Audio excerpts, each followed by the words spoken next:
All right, I'd like to call the meeting to order, and I'd like to ask the town clerk to do the roll call. David Becker. Michael Hurley. Gaylord Meyer. Carolyn Richmond. Eric Sunman. Pete Ambrose. Amy Jennings. John Matola. Jeff Steele. Here. Keith Varian. Ed Bateson. Here. Tom Conley. Here. Hank Ferentz. Here. Dave McKenzie. Here. Mary McCullough. Here. Heather Dean. Joe DiMartino. Art Hugg. Here. Amy Mezoff. Here. Joe Palmer. Here. Matt Ambrose. Here. Josh Garskoff. Here. Chris McAleese. Here. Ruth Smay. Here. Ann Stamler. Here. Chris Brogan. Lenora Campbell. Julie Gottlieb. Sheila Marmion. Jay Wolk. Here. Jen Hochberg. Here. Kevin Hopkins. Eric Newman. Here. Mark Patton. Here. Hal Schwartz. Kathy Braun. Dana Carey. Alan Marks. Here. Tom McCarthy. Jeff Stopa. Here. Bill D'Amica. Here. Joe Fellner. Here. Ellen Jacob. Here. Nick Morabili. Carol Pontrilli. Chuck Abercrombie. Here. Lee Hannum. Here. Ken Lee. Here. Bruce Ryan. Carol Way.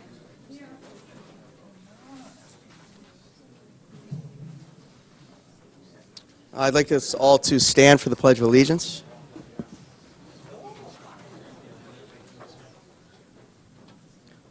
I pledge allegiance to the flag of the United States of America and to the republic for which it stands, one nation, under God, indivisible, with liberty, justice for all.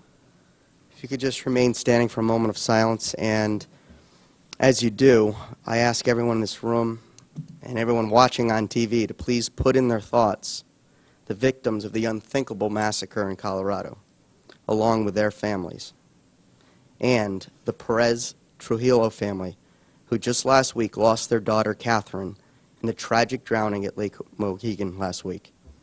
Both events have impacted our town and this nation to its core.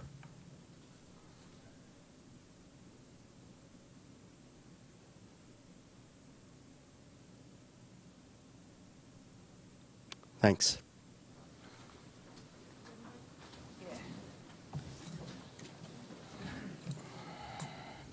Just before we get started, I just want to relay a thought or two here, and that is, in regards to Lake Mohegan, I want to take a second to commend Fairfield's emergency services, which came together to work through this horrible tragedy as a team.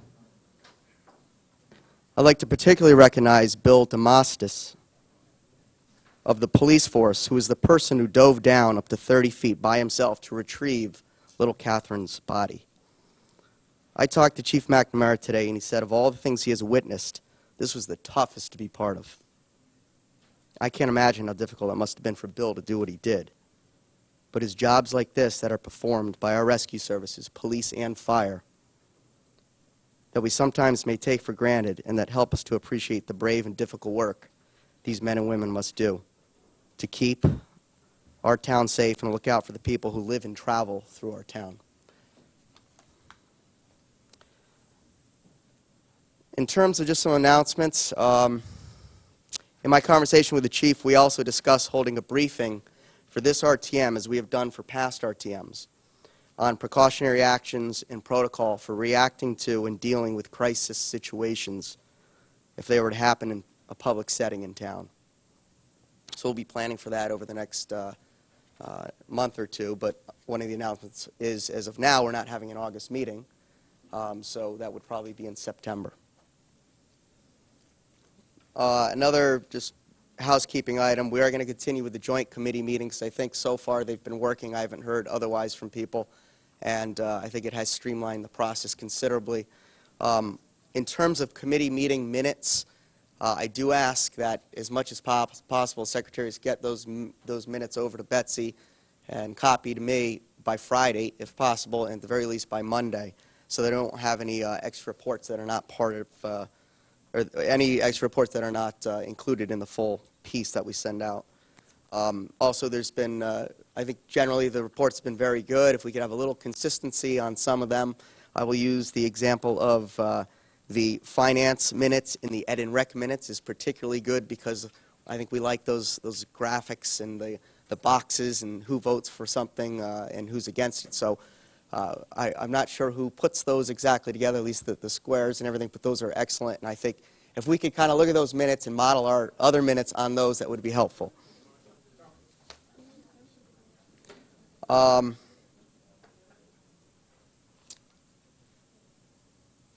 I'm also going to be proposing setting up a special committee over the next month or two on looking at the RTM's rules to regulate too. So that's sort of in the works, and I'll certainly invite comments on that, but I just want people to know that I do intend to do that.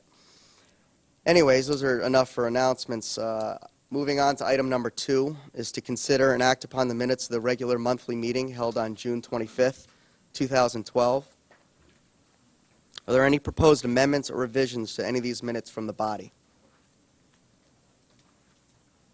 Hearing none, may I have a motion to approve. Representative Hochberg, second. Representative Mirabile. All those in favor, say aye. Aye. All those opposed? Abstentions? The motion to approve the minutes carries. Next is the consent calendar. This month there is one item on consent. That's item number 4, which is to consider and act upon the following appointment to the Ethics Commission as recommended by the Board of Selectmen. Jill Kelly, Republican, 158 Reading Road, term July 2012 to 2014. This item was referred to all standing committees. Does any member wish to divide the consent calendar? Okay. Now we're going to vote on the consent calendar. All those in favor, say aye. Aye. Opposed? Abstentions? Congratulations to Ms. Kelly. I don't think she's here, but she showed up at the committee meeting, so congratulations.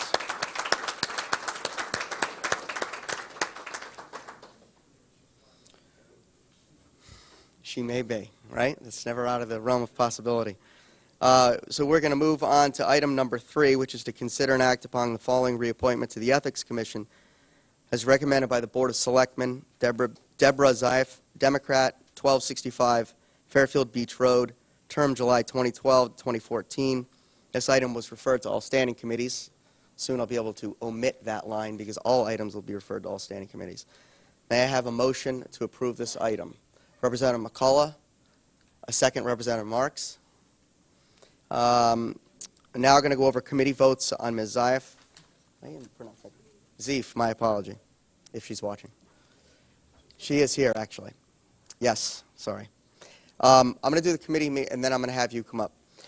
L&A, there were 8 members present. Representatives DiMartino and Bateson were absent. No action was taken as Ms. Zieff was not present.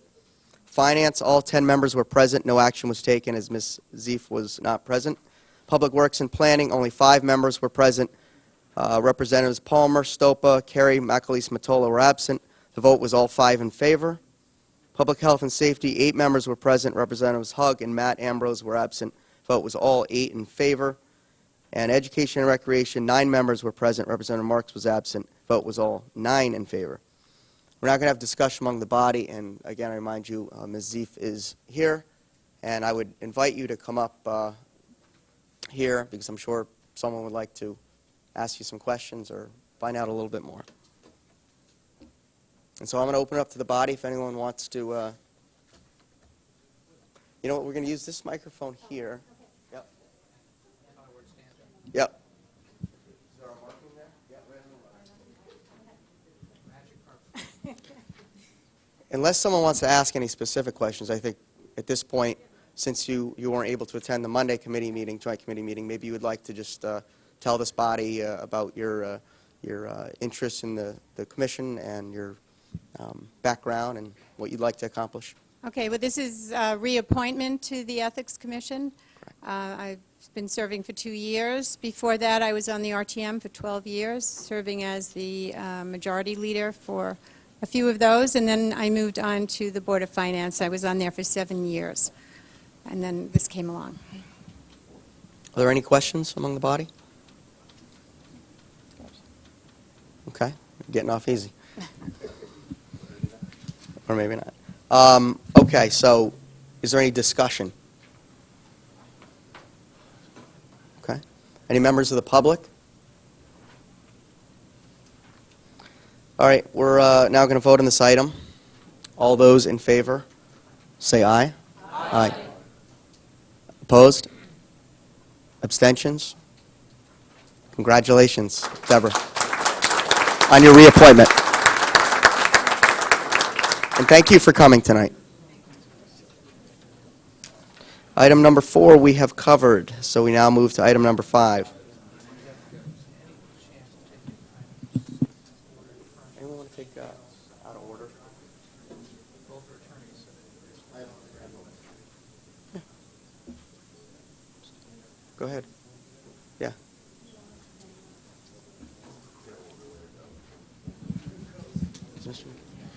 Thank you, Mr. Moderator. David Becker, District 1. I'd like to move that we take item number 6 prior to item number 5. Do I have a second? Representative Garskoff. All those in favor, we need a 2/3 vote because we're waiving the rules. All those in favor say aye. Aye. Opposed? Abstentions? Okay, so we'll now take up item number 6. To consider and act upon the following resolution recommended by the First Selectman. Resolved that a certain contract negotiated by and between the Town of Fairfield and Communications Workers of America, AFL-CIO, Local Union, number 1103, ECC, concerning conditions of employment for the period ending June 30th, 2014, be and hereby is amended in the manner described in the settlement agreement to incorporate certain changes regarding wages, hours, health and welfare benefits, grievance procedures, and other matters. May I have a motion to approve this item? Representative Ambrose. A second, Representative Lee. Now we're going to go over committee votes. L&A vote was 6 in favor, 0 opposed, and 2 abstentions. Representatives Becker and Braun. Finance vote was 8 in favor, 0 opposed, and 2 abstentions. Representatives Ferentz and Jacob. Public Works and Planning vote was all 5 in favor. Public Health and Safety vote was 6 in favor, 0 opposed, and 2 abstentions. Representatives Meyer and Fellner. Education and Recreation vote was 6 in favor, 2 opposed. Representatives McCullough and Richmond, and 1 abstention, Representative Way. We'll now have discussion among the body. Representative Bateson.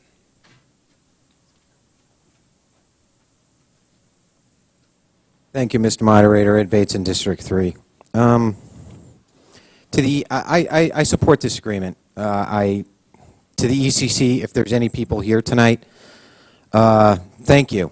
I appreciate what you've done in going to the 401 and certain other concessions that you've made. I think this is a step in the right direction. I would like to see more contracts coming for us. No pressure this time of year, but I hope to see them coming. I just have a quick thing I'd like to run by Ms. Merlis on this spreadsheet you gave us.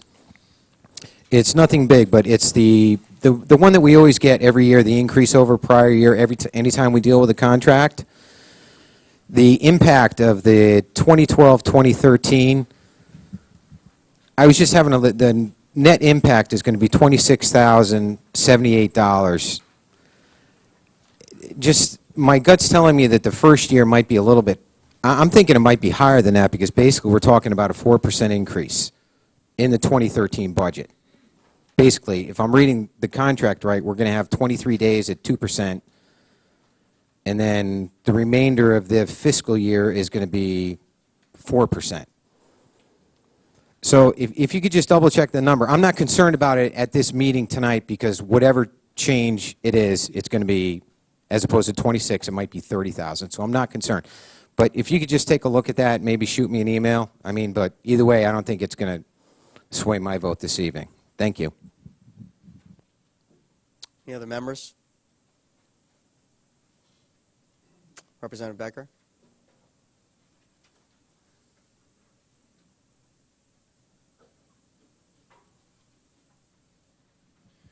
Thank you, Mr. Moderator. David Becker, District 1. Through you to the First Selectman, I have 2 questions. The first one is, were any funds encumbered for the first 2 years of this contract? they're at zero now, essentially, from a budgetary standpoint, but as I understand it, we were saving some money in each of those years in the contingency, and as I understood it, we were encumbering those funds for future use. Technically, So, we will be encumbering them, but yes, there were estimates for what this might be resolved at in, say, this year's contingency, correct?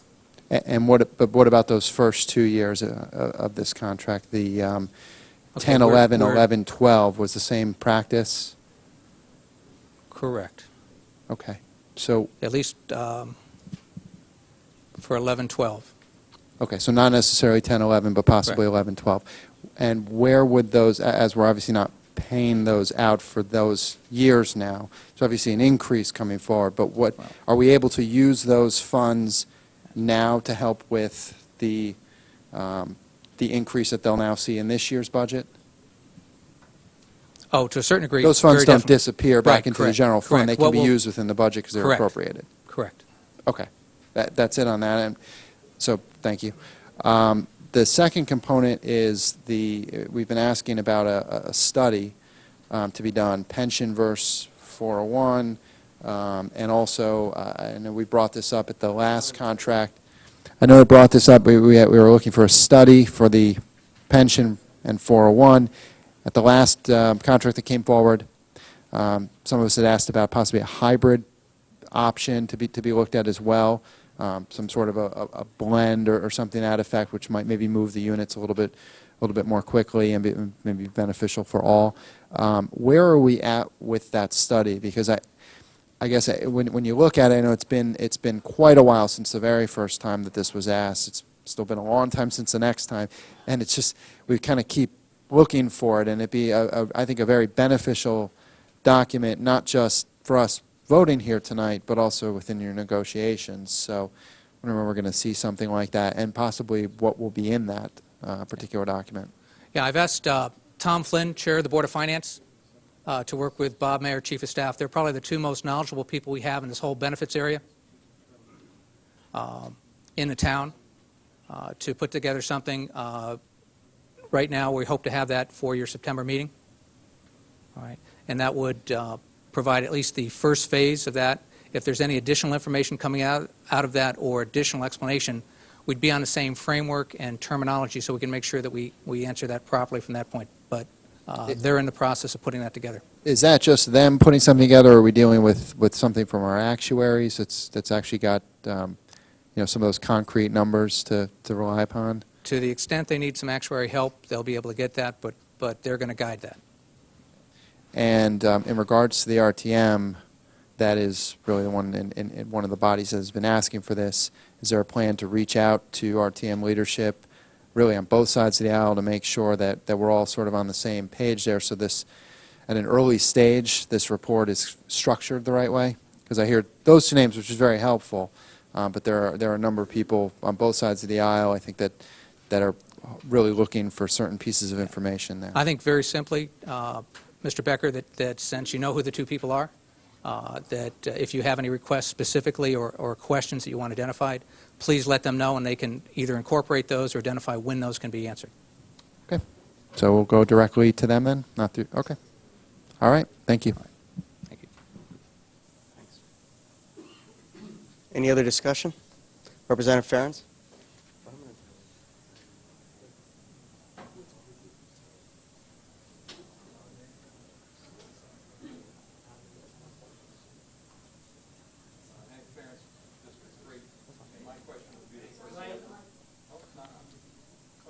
Hank Ferentz, District 3. My question would be to the first selectman. Following up on what Mr. Becker requested, I would think that since this is basically a pension issue, that we'd want to see some actuarial reports as to what the projections would be. And although I appreciate Mr. Flynn and Mr. Meyer's input, I really think that we'd want a more formal report. Additionally, I would personally like to see the plan, because we keep talking about a 401k. I haven't seen the plan. Has one been designed? This body voted and approved one for the town hall employees called THEA just over a year ago. Right, but has the plan actually been designed? Yes. It has? Yes. So will the ECC contract also be in that same plan? Will be comparable, yes. Comparable, but not necessarily the same? I'm going to defer that one to Mary Carol Merrilies.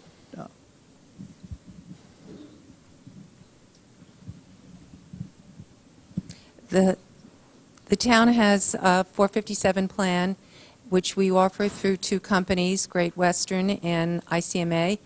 When we put the 401 together, we put it through with ICMA. We could, of course, use Great Western if one of the units wanted to use Great Western. So it is with a company that we have a long-standing relationship with. All right, thank you. And would we be able to see the plan design? A 401 is not like a defined benefit plan. A 401 provides the individual employee with, depending on what the contract says, 4% of their contribution and 4% of our match, and they are permitted under law to pick whatever stocks they want. We have a 5-year vesting, which is required by law, and it is whatever they choose in their 401. It is not what we choose for them. It is a very different approach. Okay, thank you. Is there another question? Representative Mirabile?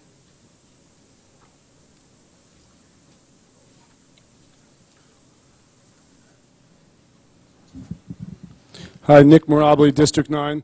I support this contract as well.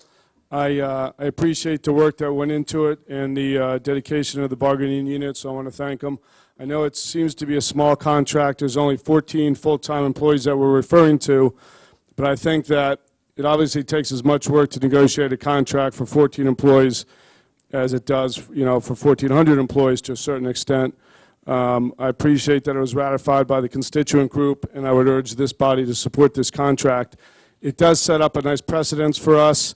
There was a lot of concession made. There's 9 bullet points on here, and we really did dive into a lot of the things that this body talks about. We moved the needle forward in all 9 areas, including one non-financial area, which I think is almost as important. It's the last bullet point on there as far as operating procedures and changes in day-to-day scheduling and other such non-financial related matters. And I think it gives our town the ability to make changes as we see fit. So overall, I like this contract, and I'd like to see this type of concessions in our other contracts. So I urge everybody to support it. Thank you very much.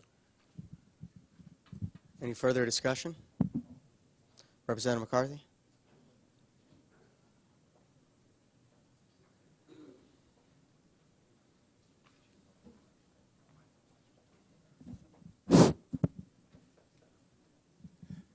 Yeah, I absolutely agree with what Representative Mirabile just said. I like the contract too. I'm behind it. It's got a lot of the elements we've asked for a year. The one thing I would add to that, though, is we've also paid for it in terms of the increases to compensation. So going forward, now is not the time to shift gears and say we're not going to accept this contract. We've got to get way out ahead of these things. And so I think it's worthwhile to make note that going forward, when we go into these negotiations, we do need to have all these elements resolved, bring things back in line with private sector compensation, but we can't pay quite as much for them as we did in this contract. Thank you. Representative Palmer, you had your hand up earlier.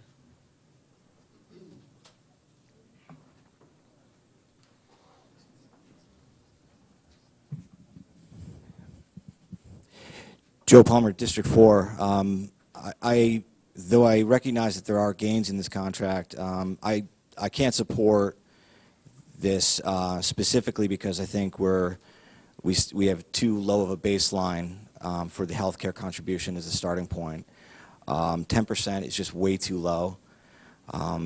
The state employees are about 27%. I know this is the first step, but this locks us into a 4-year contract.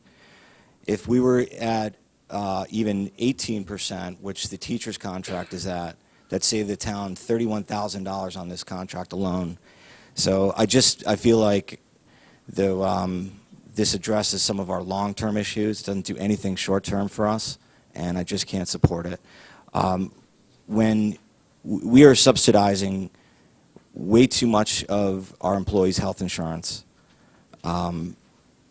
Private sector employees pay 50%. We talked about that. I just mentioned the state. They pay around 27%. And it makes us incredibly uncompetitive with, let's say, a husband and wife scenario where one has a corporate health insurance plan and the other has a plan with the town. They're always going to choose the town plan, and that's incredibly costly for us. So we have to raise. So that's basically the main reason why I'm going to vote against this tonight. Okay. Representative Hurley.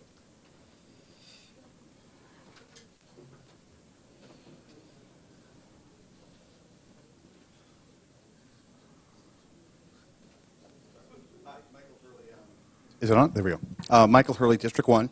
I support the contract. I think it makes good sense. I think it's reasonable and it makes good headway. But I do have a question. I got an email from a constituent who is very knowledgeable on the town charter. And through you, Mr. Moderator, to Town Attorney Lesser, 37.3b of the town charter says that any person who becomes a full-time employee after March 15, 1966 shall become a member of the retirement system if he qualifies in accordance with the rules and regulations of the Retirement Board. Is that inconsistent with this contract? Because we're moving to a 401A? I think you have to look at the whole charter. It's really, you're asking kind of a question at the back of my head. Mr. Lesser, I got to have you come up here. Town code, sorry. Technically, the person is going to be a member of the retirement system, whatever that is. I don't know what the charter provides for the constitution of the retirement system itself. No. Perhaps, Attorney. I guess the question is the 401A under the regulation of the Retirement Board? I would defer to our pension. It's an excellent question. Connecticut law provides that where a charter conflicts with the collective bargaining agreement, the collective bargaining agreement controls. So when we negotiate that new hires will not participate in the defined benefit pension plan, by law, the collective bargaining agreement trumps the charter provision. Thank you. Yeah, Representative Richmond.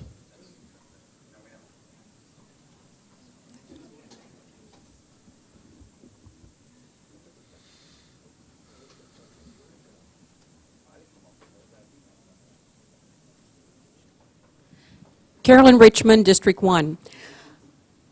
One of the new agreements says that in lieu of dealing with workers' compensation was to provide an incentive for the employee by, instead of paying the maximum amount, which we were doing up at 100% on the workers' compensation, that we were doing a trade-off of how they use their sick leave in order to incentivize them.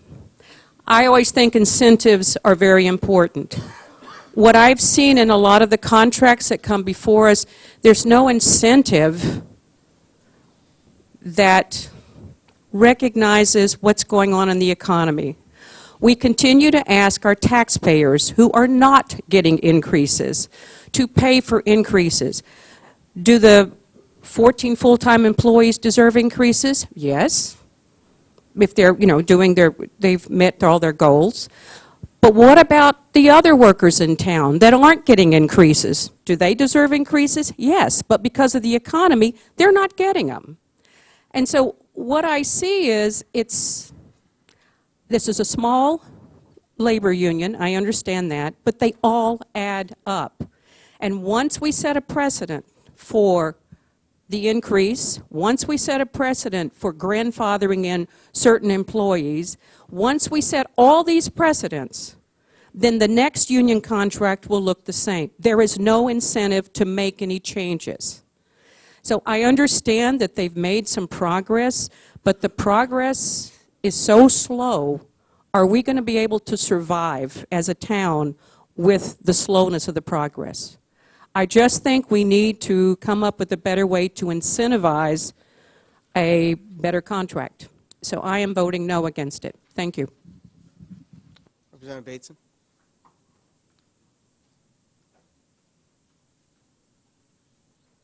Thank you, Mr. Moderator. Ed Bateson, District 3.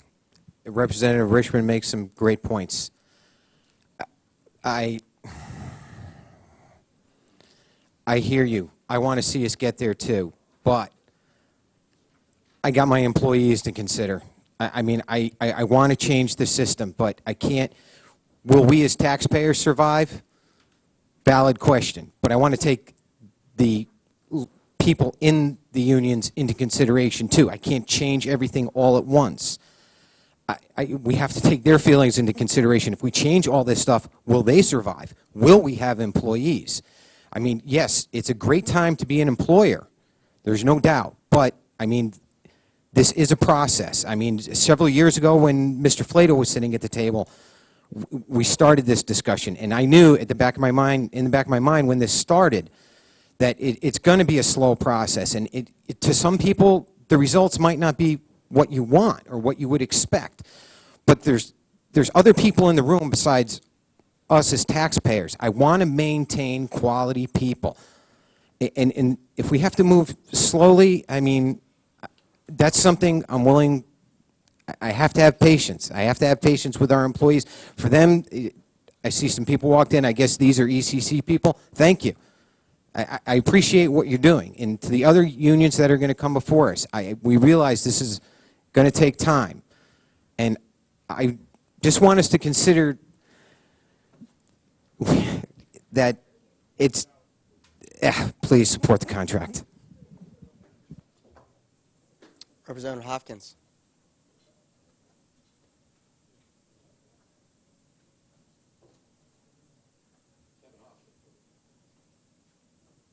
Kevin Hopkins, District 7. I want to echo what Mr. Bateson just said. He's absolutely right. If you want to keep good people, then you have to pay them and you have to give them decent pay and decent benefits. These folks do an incredibly important job. As dispatchers, they are the critical communication between people who are calling 911 and the firemen and the policemen who go out there. We have to keep good people in those positions. I also want to note that, you know, when you look at these contracts, you have to look at the contract as a whole. We only get an up or down vote. And I understand there might be some people who criticize certain sections of the contract, and maybe they're right. But the bottom line is if we hold up the contract for those provisions, we have to worry that what's going to happen, the reality is these contracts are probably going to go to arbitration, and the likelihood of us doing well there are just not that good. We've got some good progress on the wage front, and we should be willing to take that for now and be patient that the other benefits that you're looking for will come later. Thank you. Representative Walk.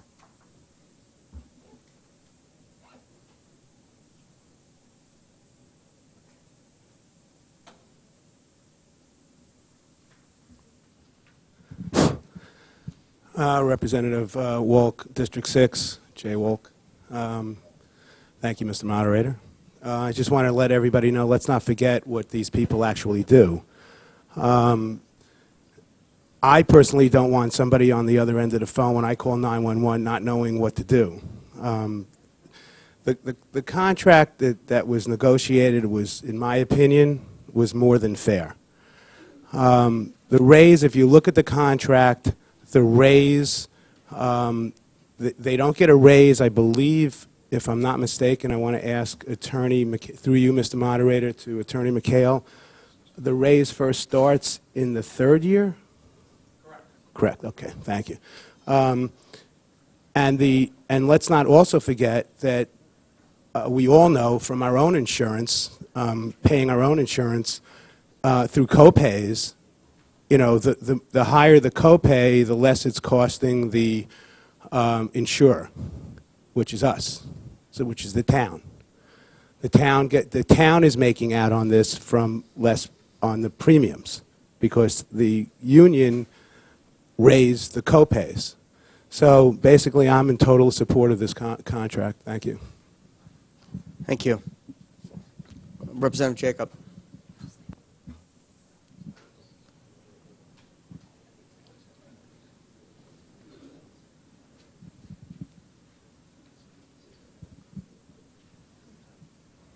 Ellen Jacob, District 9. I too appreciate the progress. And Representative Jacob, can you just speak up? And also, I want to make sure everyone talks to the body and not to them. This is where we're talking. Right. You're right. Okay. But I did want to tell them I appreciate the progress that was made. And I was only here for 1 year, but I did hear a little bit about the negotiations and how difficult it's been. So I don't want to detract from that, but I do feel my District 9, my neighbors, need to be heard as well. We don't have 10 years for a gradual progress here. We have people losing their jobs, their homes, selling their homes. We're losing our neighbors. And I just happened to look this up in the Connecticut Department of Labor website. Our neighboring towns, with which we're often compared, are not suffering the same unemployment as we are either. For instance, the current unemployment for June, according to the Connecticut Department of Labor, in Fairfield is 7.8%, and this does exclude self-employed people and other segments of the employment spectrum, but 7.8 unemployed in Fairfield, compared to 6.4 in Westport, 5.9 in New Canaan, 5.9 in Greenwich. We have to also remember that good people are having problems holding on to jobs. There are plenty of good people who want to work and are willing to work at competitive rates. I don't want to be harsh, but I think we have to remember our taxpayers. Thank you.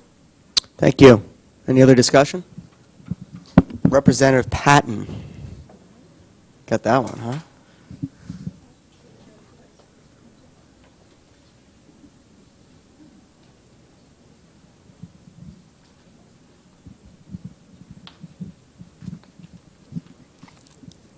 I'd just like to reiterate what many of you have said. I do support this contract. I think it's a major step in the right direction.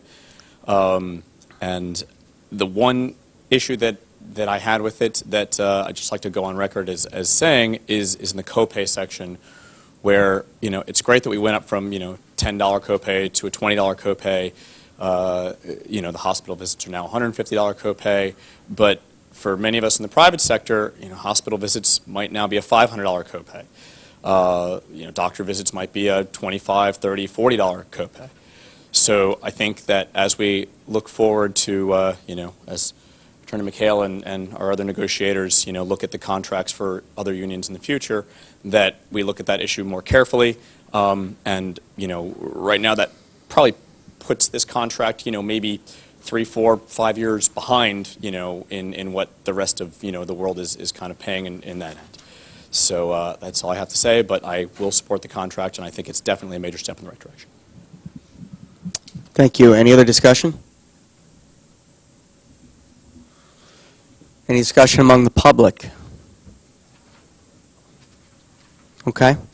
We are going to go ahead and vote on the ECC contract, and we're just going to do a voice vote and see where it goes. All those in favor of this contract say aye. Aye. Opposed, if you raise your hands. Okay, I'm going to read the names out. Representative Palmer, Representative Pontrelli, do you have your hand up? Representative Jacob, Representative Ferentz, Representative Richmond, and Representative McCullough. Abstentions. Okay, the contract passes. It's all right.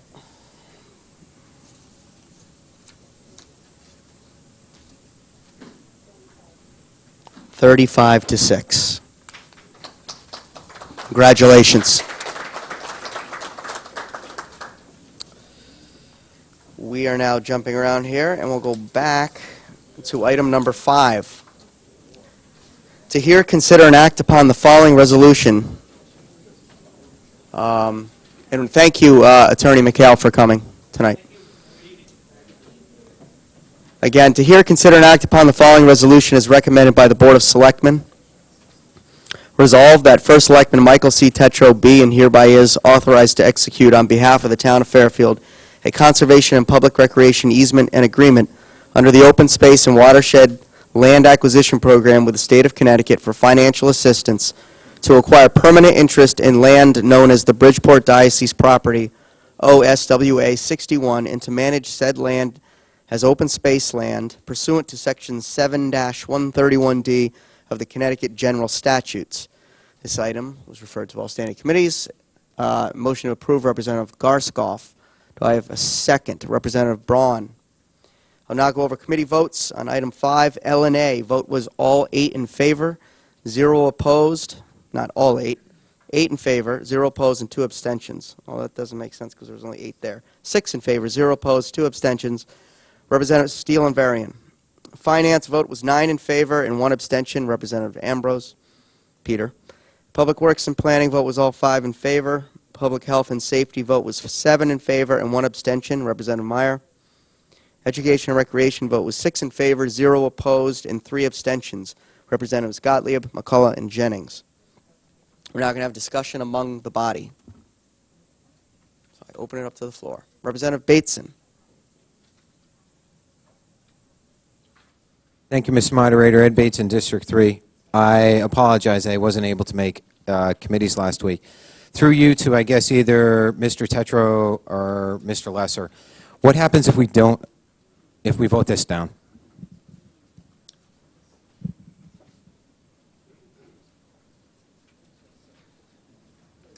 Based on my discussions with the gentleman from the state, I don't think it's ever happened.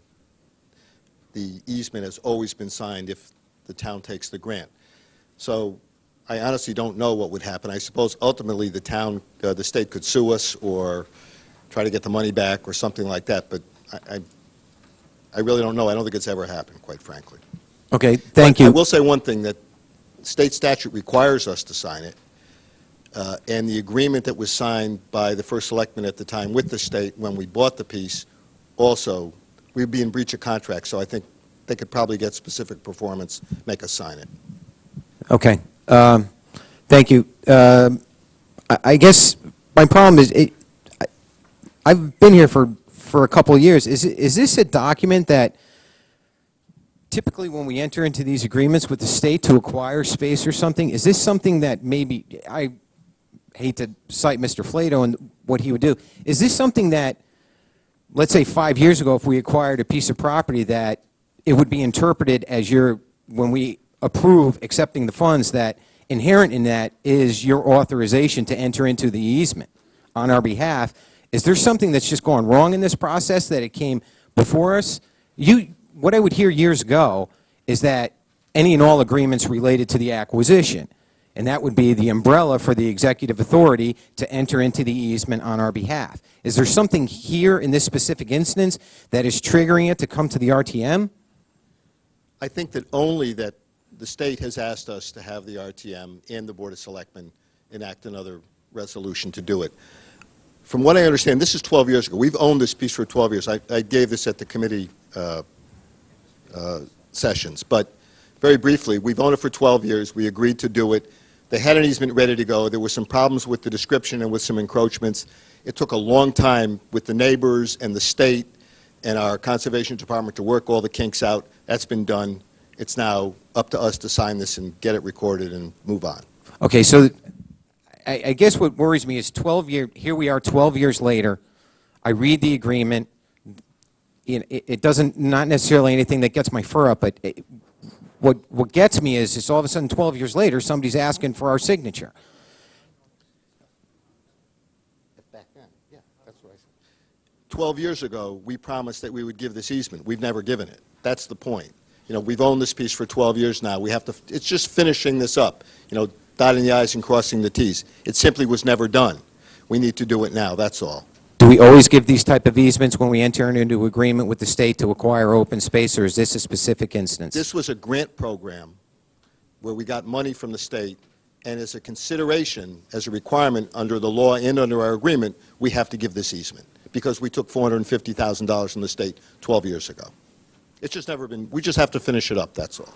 Okay, does this open space that we're going to be controlling now, or I assume we're going to be controlling it? Yes. Is this going to be operated any differently than any of our other open space parcels? It's open space. If you look at the agreement, it specifies what we can do. It's passive recreation. We've owned it for 12 years. We're not buying it now. We've had control of it. We will have control of it. This is just simply finalizing the whole process. Okay, thank you. Any other members? Representative Braun?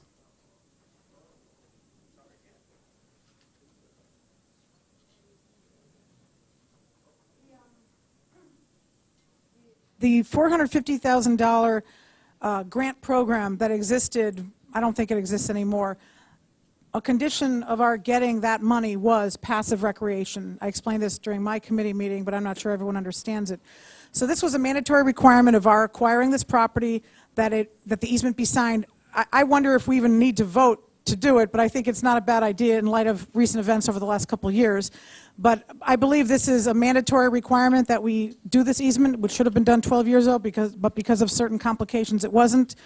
But whether or not it can be passive, that was already decided 12 years ago. That's the way it is, and we acquired the 37 acres for passive recreation, and that's the way it's going to be. This easement is simply perfecting the documents that were supposed to be signed 12 years ago. So I urge everyone to vote in favor of it. Any other discussion? Actually, I have a question that I'm more relaying. Representative Varian was not able to make it tonight. He got caught up at work, but he passed on a question that he had from the committee meeting, and I don't think it was addressed, or if it was, he didn't get the answer. But I'm just going to read it. It is to Mr. Lesser. And part of his question reads as follows. I read the minutes from the original RTM meeting when the property was acquired. The price the town paid was based on an appraisal for a 20-lot subdivision. Clearly, there was some belief that the land could have been used for residential purposes. I'm curious whether there has been any recent discussion with the state about the town's ability to pay back the money to avoid having a permanent conservation easement placed on this property. That would allow the town to control the use, even if that use was for passive open space right now. It seems to me like the $450,000 state grant is controlling the use of a $4.5 million property that the agreed-upon appraisal said could be used for residential lots. I'm not suggesting the town should subdivide the property into residential lots, but I am suggesting that we might use it for something other than passive recreation. Can you respond to that? The answer is I did talk with the gentleman from the state, and again, he told me this has never been done before, so he really had no idea. Plus, you'd have to come up, I think, with $450,000 plus interest, and we are under state law. We have to do this. I think if you put the easement on, if at some point you can come up with the money, maybe we could talk to the state, but I don't think anybody's inclined to do it right now anyway, so I think let's just sign this, get on with it, and we can move on. Any other discussion? Any members of the public?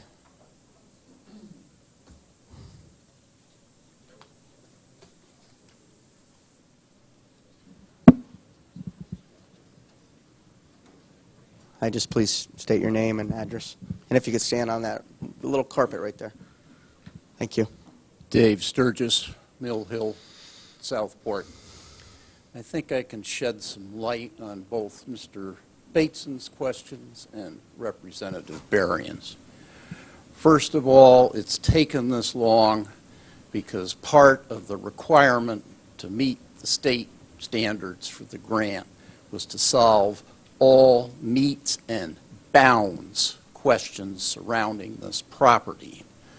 There were a couple of encroachments, one involving gas and water easements, another a septic system, and these took a long time, a necessary time, to work out, and Tom Steinke can shed more light on that.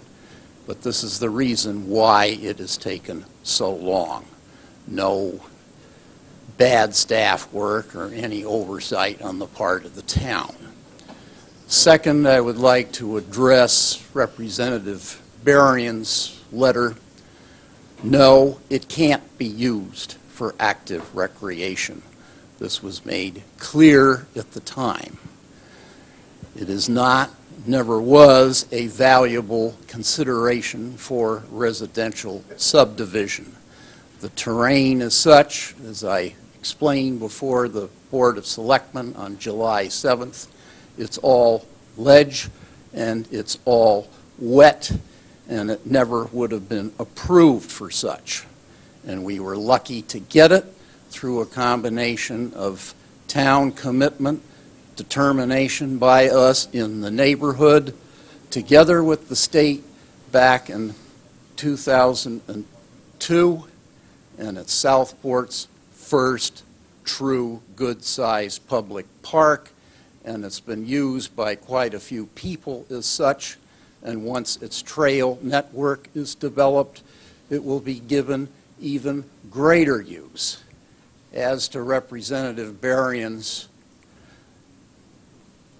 hint that maybe it should be used for active recreation purposes, we debated this and we explained it at the time. It is unsuitable. Now, I'll be the first one to say that there is a need for active recreation areas, particularly in the west end of town. It may seem rather far-fetched now, but the economy is going to improve. There's going to be another growth spurt in town. I've seen it twice in my lifetime of 71 years here, and we have to prepare for it. However, when we focus on active recreation and the additional ball fields that we need, we have to focus simply on the types of land that are appropriate for it. And this piece isn't. However, I would hope that active recreation interests will focus on areas that are. And I've written about this in the paper, and I'll say so again. Once it's fully remediated, even if it takes an eminent domain to undo a first option purchase, drive by the Exide property. It's green. It's open. And who wants another big box store complex in there, which with 2 ball fields, it's between the post road and the railroad tracks. There is room for an open space. Mr. Sturgis, we're getting off the subject here. Well, I'm going to wrap it up by saying this is the type of area to focus on, and it's an opportunity for the town to pursue, and I think the RTM ought to get behind it. Thank you very much. Any other members of the public? Are we going to come back to the body? Any other members of the body? Representative Jacob?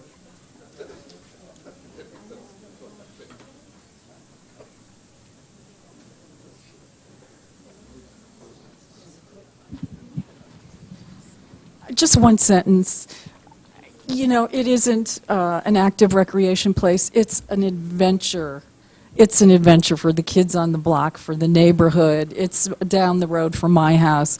My son and all his friends had the best times in that open space. So I hope we keep it. Thank you. Thank you. Any other members? Okay, we're going to... Oh, Representative Messoff. No, I haven't cut it off yet. No, would you like to? Okay, I think we're ready to vote. We are ready to vote, and we're going to go ahead and vote on item number 5. If anyone wants me to read it again, let me know, but second, Representative Mchale. All those in favor of waiving the reading, say aye. Opposed, abstentions. Okay. So we're going to vote now, voice vote on item number 5. All those in favor, say aye. Aye. All those opposed? Abstentions? Representative Ambrose Peter. And the item is approved. Congratulations to everyone. We're now going to go to item number 7, which is to consider and act upon any other matters presented to said meeting and which may be properly acted upon under the rules of the representative town meeting. Representative Hopkins.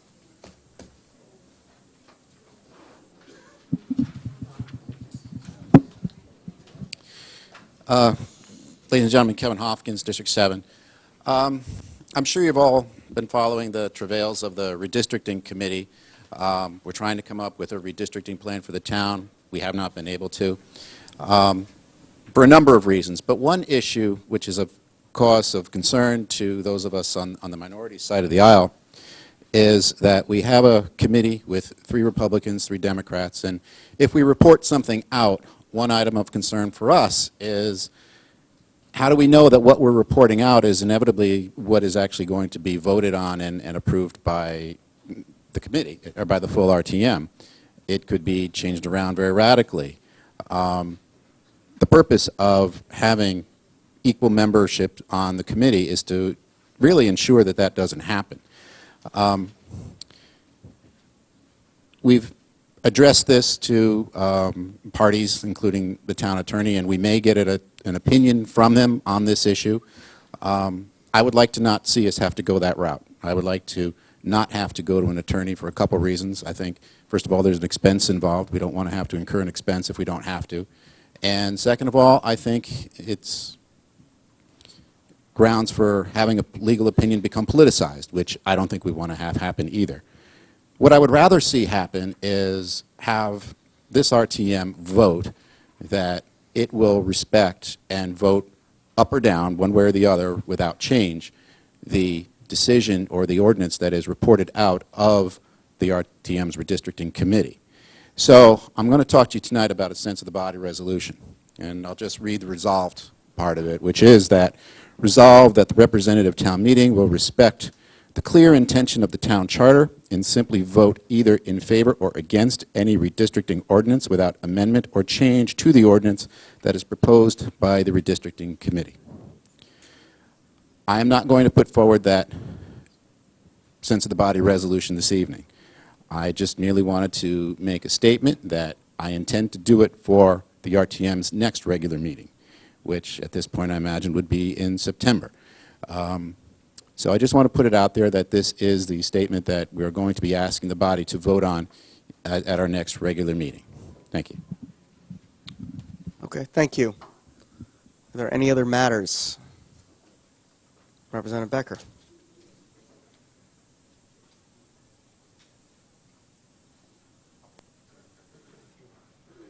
Thank you, Mr. Moderator. David Becker, District 1. I have a additional item through you to the first selectman. I suppose would be the best on this. I'm now getting contact from reporters and constituents asking the status of the chief financial officer of this town. And I would like to know if we can be provided with an update. If there is one, I'm not sure, but certainly caught me by surprise. And it was certainly a, what I've heard is a little bit concerning. So I think we, as a legislative authority in town, we're certainly being approached. It would be helpful to know, at the very least, some sort of a status. Thank you. Mr. First Selectman, it's up to you to respond how you want. That's a personnel matter, and there'll be no comment at this time. Are there any other issues? Hearing none, yes. Yes, go ahead.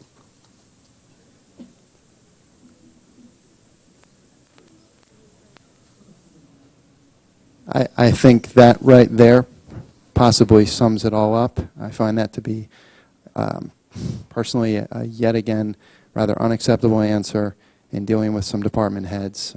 We've encountered similar situations in the past, and this is very concerning to me, and I hope that people are certainly noticing, and at some point you plan on briefing us especially if it's coming to the point in my capacity where I'm actually being approached on this matter. It's certainly concerning. My understanding in previous turnovers and whatnot, that there's been multiple months and whatnot, if that's even what's occurring. But this is very frustrating and very, very concerning, quite frankly, for the town. Thank you. Do I have a motion to adjourn? Representative McCullough, second Representative Garskoff. All those in favor? All those opposed? Abstentions? Representative Sundman just never wants to leave, does he? By the way, the next meeting, so as of right now, is scheduled for September 24th. Please all have a fun, enjoyable, and safe rest of your summer and start of the school year, and we'll see you in the fall. Amen.